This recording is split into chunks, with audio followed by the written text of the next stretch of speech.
Hi everyone, I wanted to make this video because I think this is a fascinating problem. So we've been learning how to factor, and this interesting problem is both a difference of squares and a difference of cubes, and you're going to end up having to address both of them. So let's say that we address and treat this as a difference of cubes first. So if it's a difference of cubes, then the first term is going to be a cubed and the second term is going to be b cubed. Okay, and remember this is the formula for a difference of cubes. So then we just go on to identify a and b.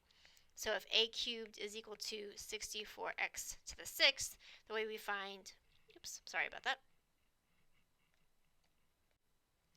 the way we identify a or get a by itself is to take the cubed root. So the cubed root of 64 is 4. The cubed root of x to the 6 is x squared. So a itself is 4x squared. Later on in the formula, as you can see, we're also going to need a squared. So to find a squared, we take a, which is 4x squared, and we square that. So 4 squared is 16. X squared squared is x to the 4th power.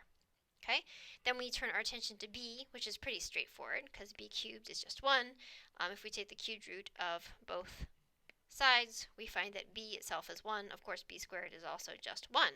And then the last piece that we're going to need is a times b. Well, we said up here that a is 4x squared, and we just said that b is 1, so ab is 4x squared. Okay, so we can go ahead and plug this in. So again, a is 4x squared, so we're going to have 4x squared here minus 1, right? We said b is 1. Then we have a squared, that's right here, which is 16x to the 4th, plus ab, we said that was 4x squared, plus b squared, we said that is 1. So it seems like this should be our answer. However, remember the question that you always want to ask yourself is there anything I can factor? Is there anything else that we can do? And you notice, maybe, that this binomial, 4x squared minus 1, is itself a difference of squares. So we have to do a little bit more work, and we can factor it out as 2x plus 1 times 2x minus 1 times the quantity of 16x to the 4th plus 4x squared plus 1. And that is the answer. So the part that I didn't do in class today that is, I think, so fascinating is what if we looked at the difference of squares first and did that first, and then we went back and looked at the difference of cubes. So let's look at it that way. So I promise I will go back to that other page. So again, we have 64x to the 6th minus 1. Let's say I think to myself, hey, this is a difference of cubes. So now this is going to be a difference of squares rather. So it's going to be 8x cubed plus 1 and 8x cubed minus 1. Now right away, you might realize, oh my gosh, now I have not one but two cube problems, right? I have a sum of cubes that I then have to factor and a difference of cubes that I have to factor.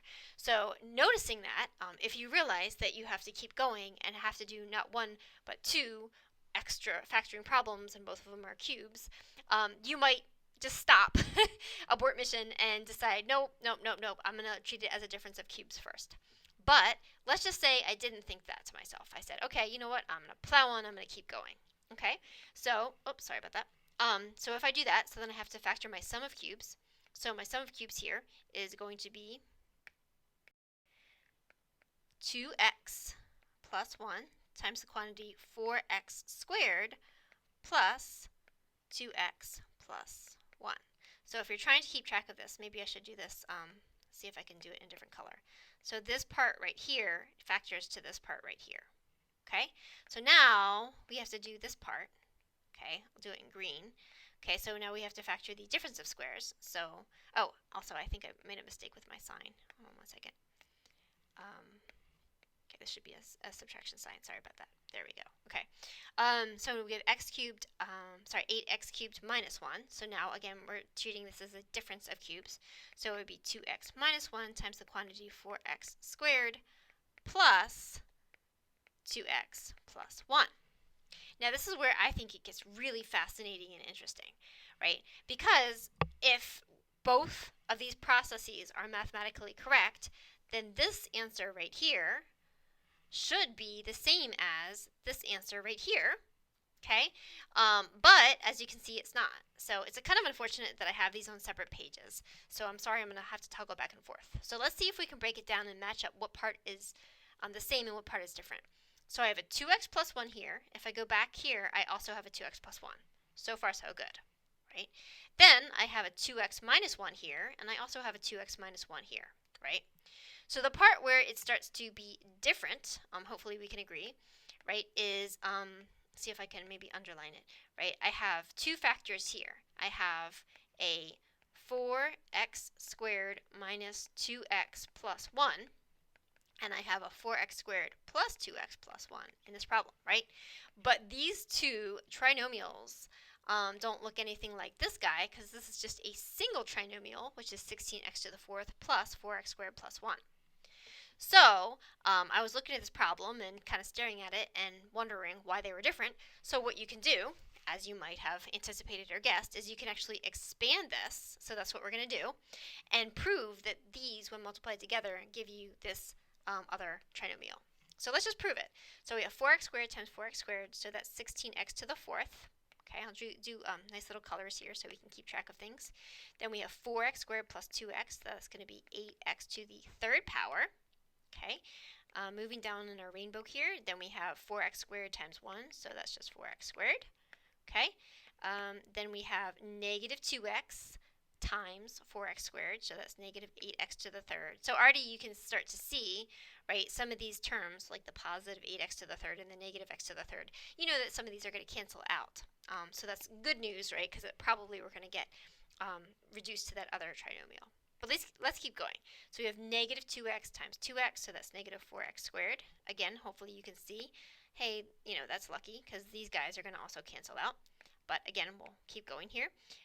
So then we have negative 2x times 1, so that's negative 2x. Okay, and then last but not least, we have to move on to our 1. So we're going to have 1 times 4x squared plus 2x plus 1, so that's just plus 4x squared plus 2x plus 1. Okay, so then the other things that cancel out, see if I can make a little triangle there, are the negative 2x and the positive 2x. Those also cancel out. So what are we left with? Well, we're just left with 16x to the fourth plus 4x squared plus 1. So in other words, right, if I go back and I take this guy, right, 2x plus 1 is still part of our answer. 2x minus 1 is still part of our answer, and then by multiplying those two trinomials, we were able to reduce that product to a single trinomial, which is 16x to the fourth plus 4x squared, I'm so sorry, I'm out of room, plus 1. And finally, now I can see that that answer is identical to this answer. So again, both approaches are mathematically valid. Hopefully we can all agree that this approach, treating it as a difference of cubes and then a difference of squares, you can just see it's a lot faster. There's just fewer pen strokes, right, or chalk strokes on this page. Here, you know, this was a lot of work because I had to do a sum of cubes and a difference of cubes, and then I multiplied together these two trinomials to reduce them to a single trinomial. So again, this is they're both mathematically valid methods, but I would argue this is the superior method to get you to the most concise answer the fastest.